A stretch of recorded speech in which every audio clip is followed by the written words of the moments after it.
अध्याय 3 कर्म योग कर्तव्य का मार्ग। कुल श्लोक 43। मुख्य विषय कर्म करो, फल की चिंता मत करो। कहानी का प्रवाह।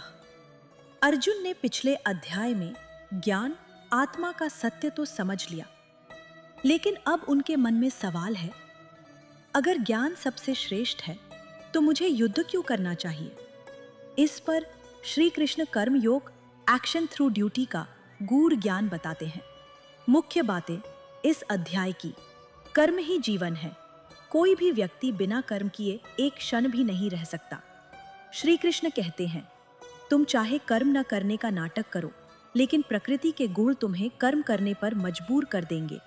इसलिए अच्छा यही है कि कर्तव्य को समझकर कर्म करो। निष्काम कर्म, सेल्फलेस एक्शन।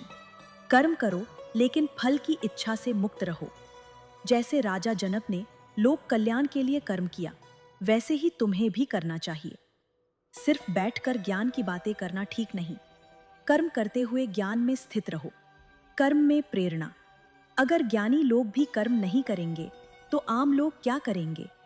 इसीलिए श्री कृष्ण कहते हैं कि श्रेष्ठ व्यक्ति जो करता है वही सामान्य लोग अनुसरण करते हैं। इंद्रियों पर नियंत्रण। जब मन में वासना कामना होती है तभी मोह और भ्रम पैदा होता है। अपने मन और इंद्रियों को विवेक से नियंत्रित करो। काम वासना ही तुम्हारा सबसे बड़ा शत्रु है। अध्याय 3 से सीख। केवल ज्ञान पर्याप्त नहीं, कर्म आवश्यक है।